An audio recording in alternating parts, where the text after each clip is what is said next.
Wait, let me pop my king. The king is back. The king of Arochukwu kingdom. His majesty. Mazi, you're welcome, Mazi. Mazi, you're welcome. You're welcome. You're welcome. You're welcome. You're welcome. You're welcome. Chai! Okay, one number one.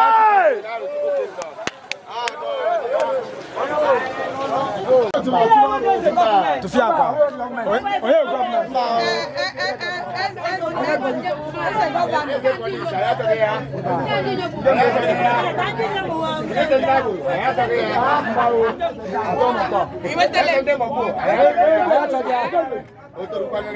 Gente bagasi, ayah cogia.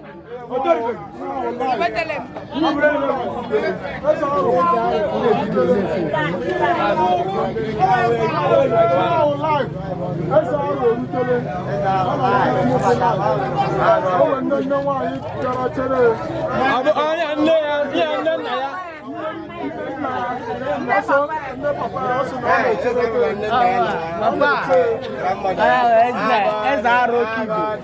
EZE Arochukwu. Now get the politics. EZE government.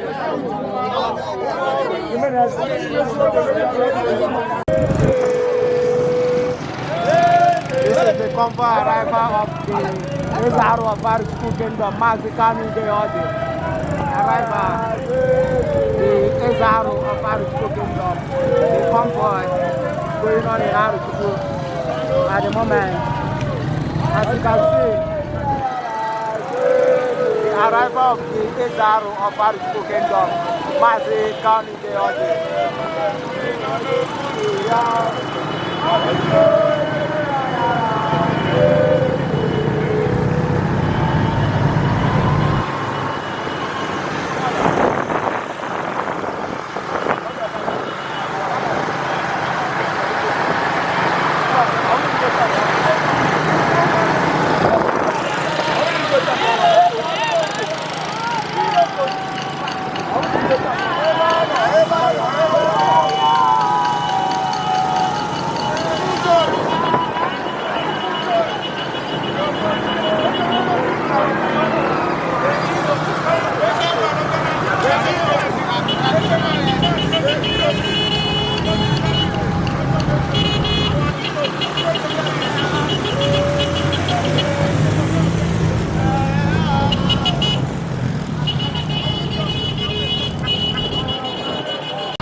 Arrival of the EZE Aro of Arochukwu kingdom.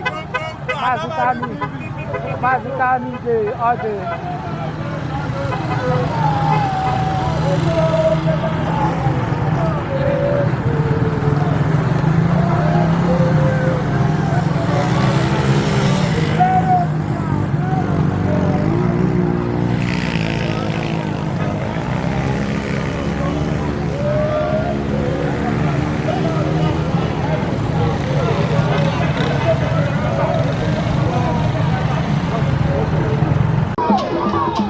convoy arrival of the EZE ARO Mazikani Day of Arochukwu Kingdom.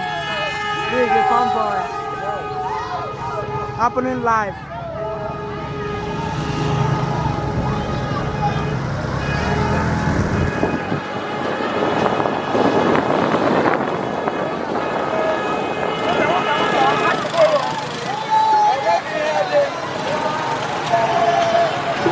Hello, boss. Hello.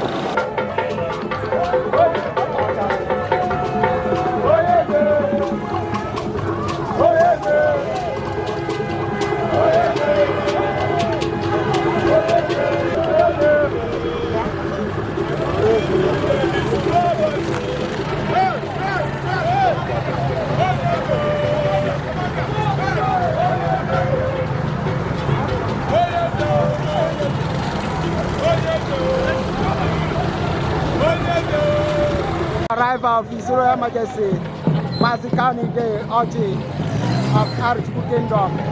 Live, happening live in Arochukwu Kingdom. Happening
the leader is surrounded by Arochukwu as concerned as EZE Arochukwu.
Government ana chiese.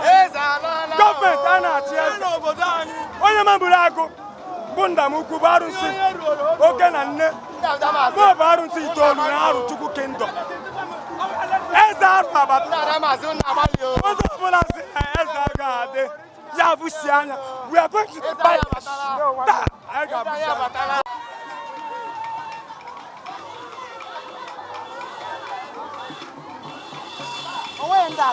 Enweghị a ga-eme. Ha ga-agbagbunu mmadụ ole.